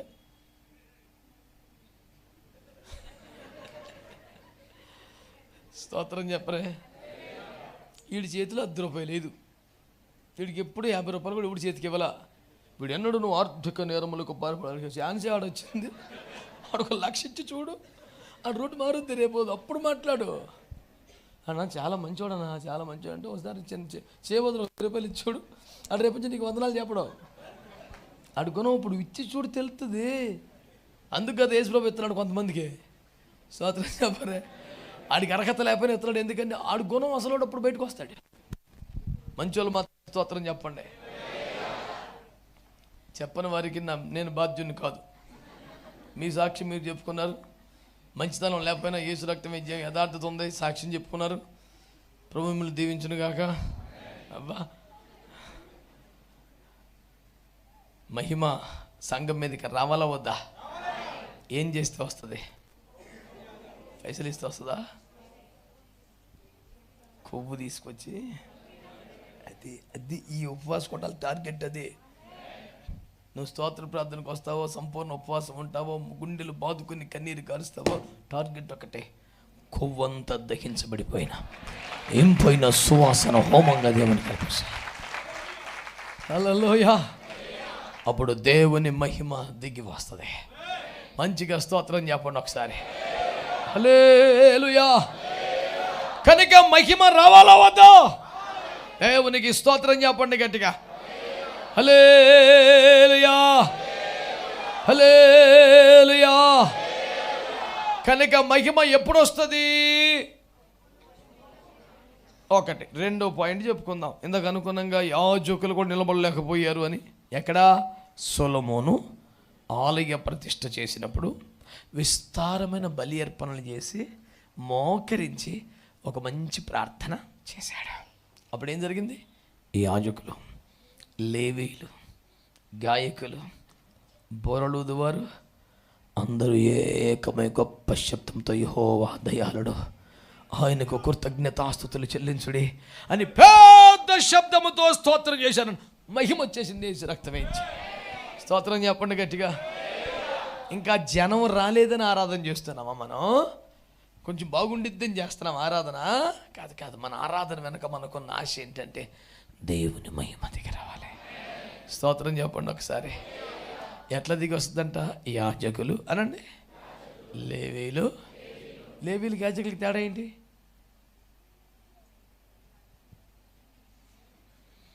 ఒక్క నిమిషం మౌనం ఉంటే ఆయనే చెప్తాడు అని తెలివి. అమ్మోయో, దేవునికి స్తోత్రం.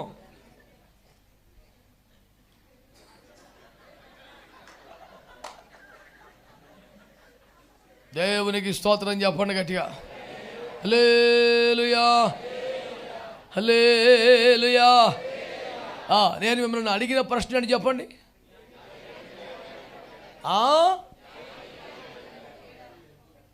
లేవీయులే యాజకులు అవుతారు. యాజకులందరూ లేవీలే, కానీ లేవీలందరూ యాజకులు కాదు. లేవీయులు యాజకత్వం కొరకు నియమించబడిన వారు, ప్రత్యేకించబడిన వారు, సిద్ధపడుతున్నవారు, పరిచర్యలో ఉన్నవారు. దేవుని ఏర్పాటును బట్టి వారు యాజకులు అవుతారు. ఇంకా యాజకుడు అవ్వకుండా యాజకత్వం కోసం సిద్ధపడుతున్న వాళ్ళంతా లేవీలే. స్తోత్రం చెప్పండి.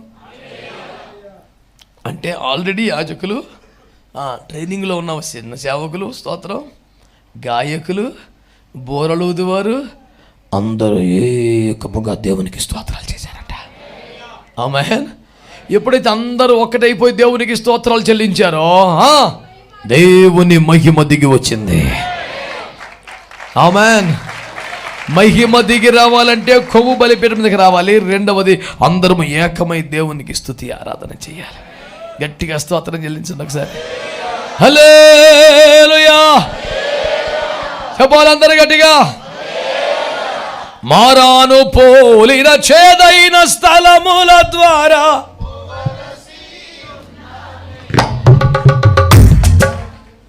ఇంతమందిని కలిసి పాడినా నీదే ఎక్కువ సౌండ్. ఎందుకంత డామినేషన్ స్పిరిట్? ఇంకెవరిని బతకనీవా? నీదేనా రాజ్యం అంతా? అందుకనే సౌండ్ ఆపరేటింగ్ నీ చేతిలో పెట్టుకున్నావా? కొంచెం తగ్గించుకో సౌండ్. ఇంకెంత పెంచావు? దేవునికి స్తోత్రం. అందరు చెప్పండి హల్లెలూయా. మారాను పోలిన చేదైన స్థలముల ద్వారా పోవలసి మారాను పోలిన చేదైన స్థలముల ద్వారా. కొట్ట చప్పట్లో. నీ రక్షకుడగు యేసే నడుపును మారాని తనదు. నీ రక్షకుడగు మారాని తనదు. సియోను పాటలు సంతోషముగా. కొట్టు చప్పట్లు మంచిగా.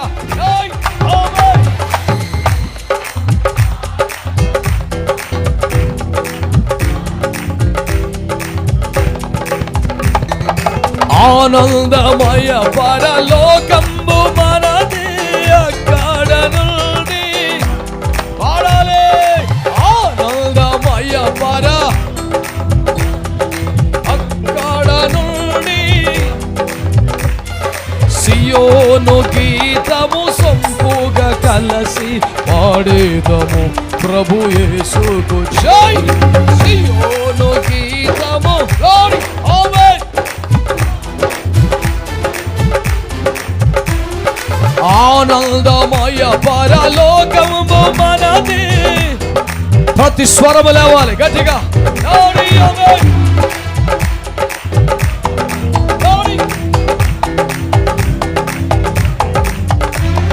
సియోను గీతము సంపూగా కలసి పాడేదము ప్రభు యేసు. సియోను గీతము సంపూగా కలసి ఆమేన్. సియోను గీతము సంపూగా కలసి పాడేదము ఆమేన్. సియోను గీతము సంపూగా కలసి పాడేదము. ఐగుప్తు ఆశలన్నీ విడచి రంగుగా యేసుని. ఐగుప్తు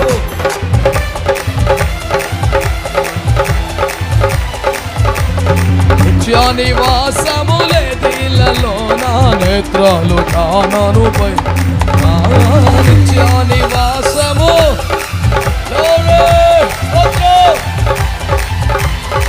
ఆనందమయ పర అబ్బానికి స్తోత్రం. ఆ సియోను దర్శనం అబ్బే వెను చూడని కృప. మహిమకు సాగిపోయే అభిషేకం. కొవ్వంతా బలిపీఠ పెట్టే కృప. మహిమ దిగి వచ్చే అనుభవం. యాజకులు లేవీయులు గాయకులు వాయిద్యకారులు ఏకమై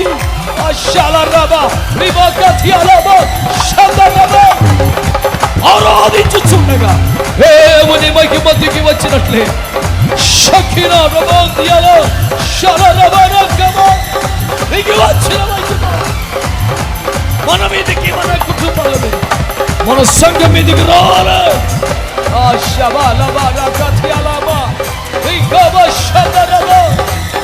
అందరకమై దేవుని స్తుతించి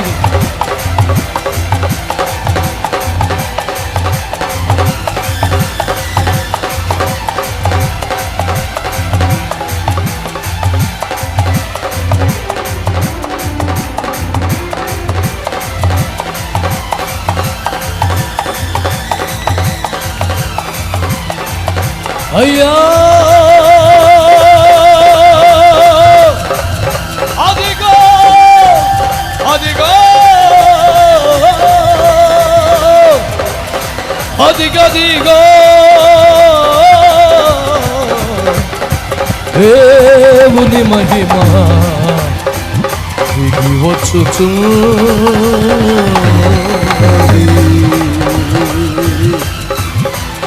అయ్యా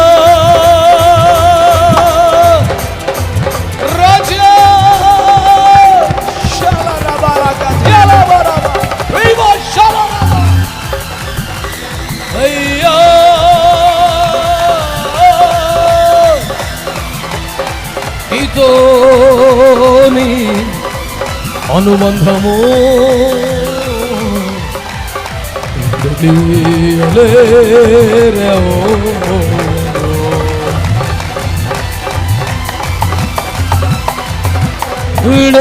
విడదీయగలరా ఎవరైనను మరి ఏదైనను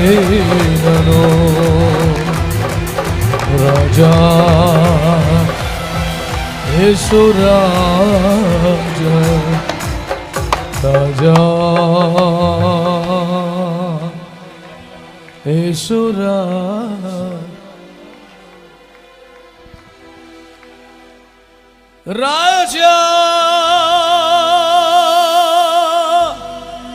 యేసు రాజా యేసు రాజా నీతోని అనుబంధము విడదీయలేరెవరు. యేసు రక్తమే జయము, సిలువ రక్తమే జయము, యేసు రక్తమే జయము, సిలువ రక్తమే. యేసు భక్తులకే జయము, యేసుకే జయము జయము, యేసు భక్తులకే జయము, యేసుకే జయము జయము. యేసు రక్తమే జయము, సిలువ రక్తమే జయము, యేసు జయము, సిలువ రక్తమే. నిబంధన జనులో నిరీక్షణ ధనులో ఘనుడగు యేసుని సిలువ రక్తపు సంబంధులం మేము. నిబంధన జనులో యేసు రాజు వచ్చును, ఇంకా కొంతకాలమే మోక్షమందు చేరేదము.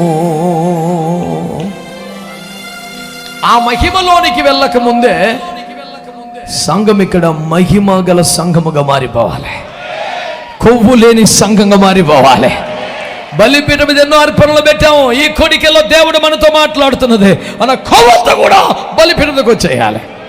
రెండవదిగా యాజకులు, లేవీయులు, గాయకులు, వాయిద్యకులు అందరూ ఏకమై దేవుణ్ణి స్తుతించి ఆరాధన చేయాలి. ఎట్లా ఆరాధన చేయాలి తెలిసిన? పరలోకపు ఆరాధన చూపించాడు యెషయాలో. ఎట్లుందట? గడప కమ్ముల పునాదులు అదిరిపోయినట్టుగా ఆరాధన చేయాలి. కానీ అంత గట్టిగా చేయాల్సిందే. స్తోత్రం. అందుకు కాదు సౌండ్ ప్రూఫ్ చేసింది దేవునికి స్తోత్రం. హల్లెలూయా. ఎట్లా చేయాలట? గడప కమ్ముల పునాదులు అదిరిపోవాలంతే. దేవునికి స్తోత్రం కలుగునగా. పూర్ణ హృదయముతో, పూర్ణ మనస్సుతో, పూర్ణ వివేకముతో, పూర్ణ బలముతో అని కూడా అన్నాడుగా, పూర్ణ శక్తితో అని కూడా అన్నాడు. హృదయములో ఉంటే చాలని పనికి మళ్ళీ బోధ ఎవడరా చెప్పినాడు? పూర్ణ బలము కూడా కావాలి, పూర్ణ శక్తి కూడా కావాలి. మనకున్న సమస్తముతో యేసయ్యను ఆరాధించాలి. దేవునికి స్తోత్రం. హల్లెలూయా, హల్లెలూయా. అందరూ ఏకమైపోయి దేవుని ఆరాధిస్తూ ఉన్నప్పుడు దేవుని మరొక మాట చెప్పి ముగిస్తాను ఈ పూటకి బిడ్డలారా. యోహాను సువార్త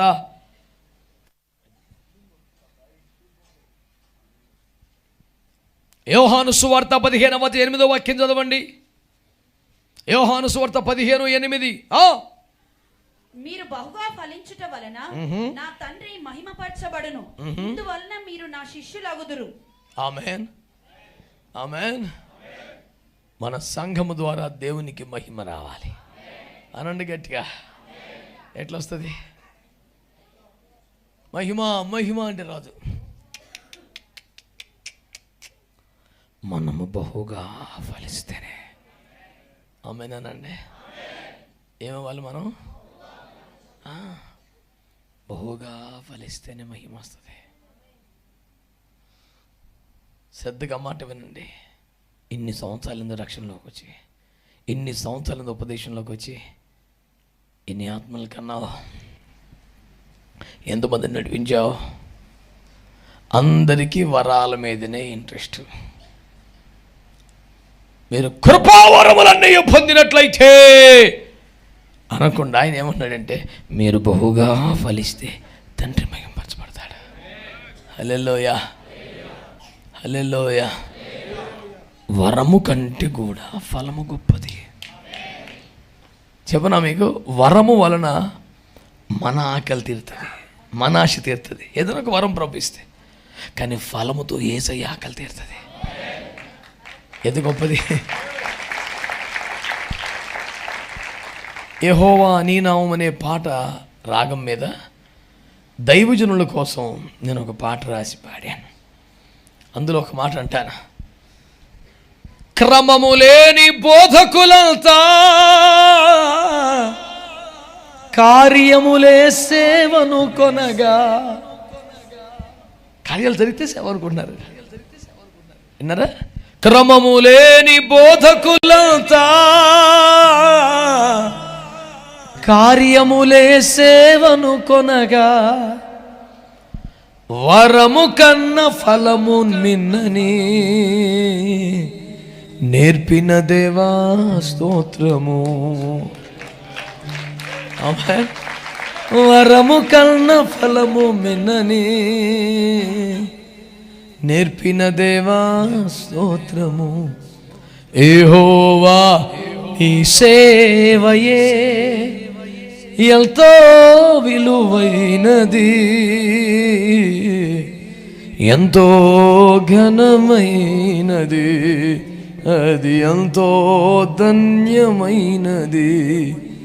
యెహోవా నీ సేవయే. హల్లెలూయా. వరము కన్నా, ఆమేన్. అందరికీ దేని మీద ఆశ ఉంటుంది? నాకు ఈ వరం కావాలి, నాకు ఆ వరం కావాలి. మంచిదే, నేను చెడ్డది కాదు, కానీ దానికన్నా ఏది గొప్పది? ఫలము. ఇంకా అర్థమయ్యేలా చెప్పనా? వరము అంటే వాడబట్టానికి సంబంధించింది, ఫలం అంటే క్యారెక్టర్, ప్రవర్తనకు సంబంధించింది. చెట్టు మంచిదని దాని ఫలాన్ని బట్టే చెప్పాలా? ఫలం అంటే క్యారెక్టర్. అంటే మనము సత్ప్రవర్తన కలిగిన వారమై సత్క్రియలు అనే వెలుగును కనపరిచిన వారమై ప్రేమ, సంతోషము, సమాధానము, దీర్ఘశాంతము, దయాలత్వము, ఆశానిగ్రహం, మంచితనము, విశ్వాసము, సాత్వికం, ఇవి ఉన్నాయి చూసావా? ఈ స్వభావాలనే మనం ఫలములుగా దేవునికి ఇవ్వగలిగితే. పరమగీతాలు 2వ అధ్యాయంలో నా ప్రియుడు నన్ను విందుశాలకు తోడుకొని పోయిను, నేను కోరిన ఫలమును నాకు ఇచ్చాడు అని చెప్పారు. అది పరమగీతాలు 4లోకి వచ్చేసరికి నా ప్రియుడా నీ విద్యానానికి ఇప్పుడు రా, నువ్వు కోరిన ఫలాలను రెడీగా ఉన్నాయని చెప్తుంది. మనం కోరిన ఫలాలన్నీ యేసయ్య ఇచ్చాడు. మరి యేసయ్య కోరిన ఫలం మన దగ్గర రెడీగా ఉందా? ఫలింపని ప్రతి కొమ్మ నరకబడి అగ్నిలో వేయబడతాయి. ఫలించాలి, ఫలించకపోతే ఇలా చెయ్యొచ్చు అనే ఆప్షన్ లేదు. ఇక అంతే, ఫలించకపోతే నరకేసి అగ్నిలో పడేయటమే. కనుక చేతులు పైకెత్తి మహిమ మహిమ నరిస్తే మహిమ రాదు. నువ్వు బహుగా ఫలించడం వలన తండ్రికి మహిమ వస్తుంది. దేవునికి స్తోత్రం చెప్పండి, చెప్పండి మంచిగా. మన క్రొవ్వంతా బలిపీఠ మీద పెడితే మహిమ వస్తుంది. గాయకులు, లేవీలు, యాజకులు, బొరులు వారందరూ కలిసి ఆరాధన చేస్తే మహిమ వస్తుంది. ఆమేన్. మనము ఫలిస్తే దేవునికి మహిమ వస్తుంది. ఆమేన్ అనండి. ఆమేన్. ఇంకొక మాట, పేతురు మొదటి పత్రిక 4వ అధ్యాయం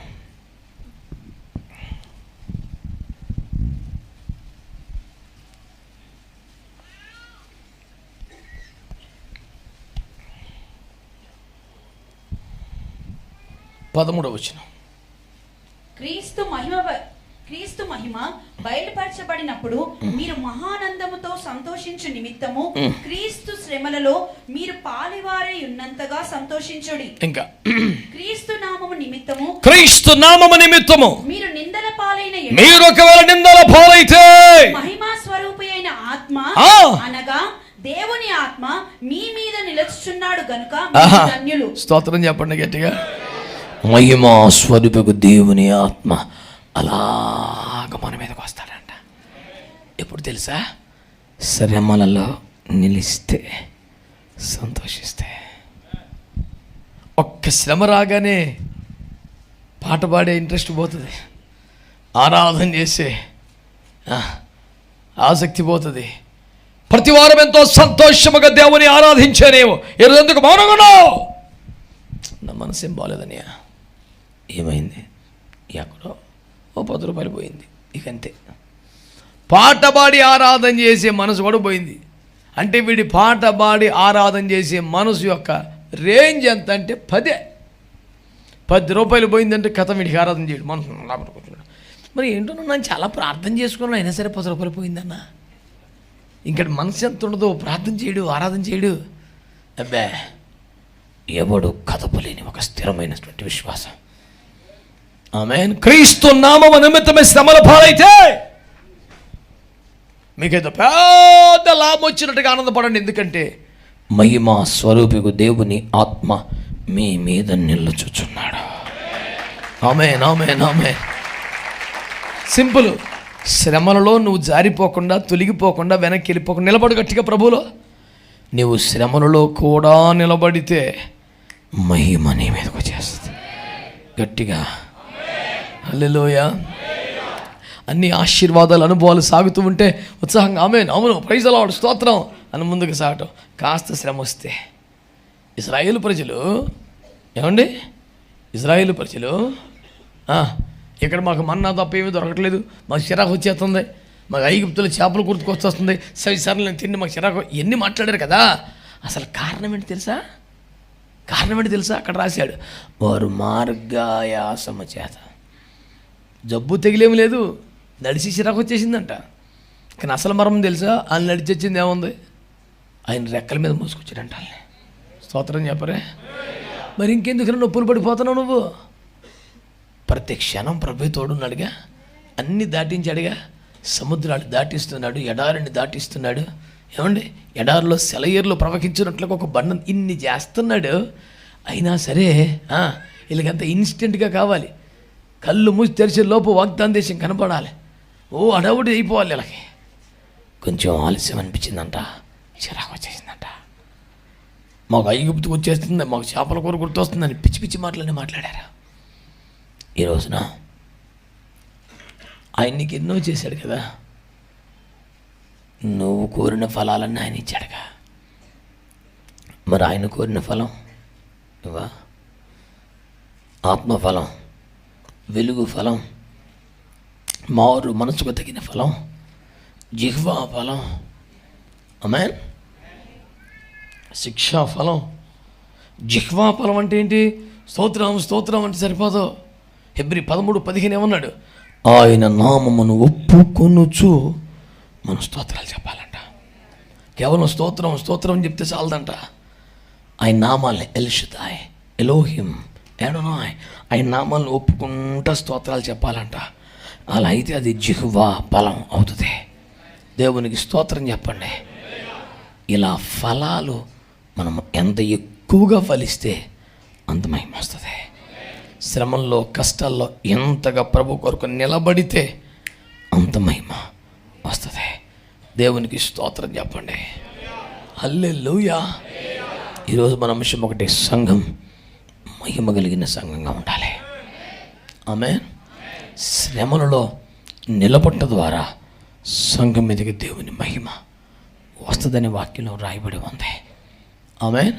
కనుక సంఘం మహిమ గల సంఘం అవ్వాలంటే 4 మాటలు మీ ముందు పెడుతున్నాను. ఒకటి, ఎన్నో అర్పణలు బలిపెట్టి మీద పెట్టాం. ఈసారి ఈ కోడికలలో మన క్రొవ్వంతా బలిపెట్టి మీద పెడదాం. రెండవది యాజకులు, లేవీలు, గాయకులు, వాయిద్యకులందరూ ఏకమై దేవుని ఆరాధన చేయాలి.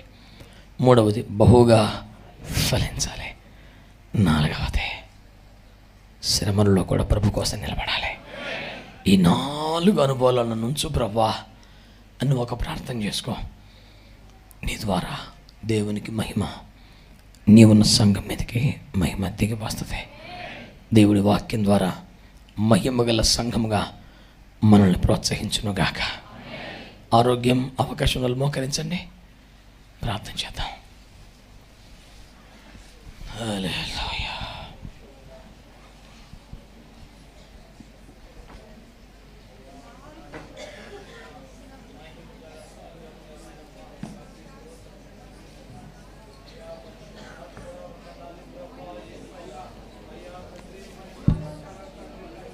స్తోత్రం నాయనా. చాలా మంది మౌనంగా ఉన్నారులే, ప్రార్థన చేయాలి. 4 అనుభవాలు మన ముందు సవాలుగా కనబడుతున్నాయి. 4 అనుభవాలు కనబడుతున్నాయి సవాలుగా. Thank you Jesus.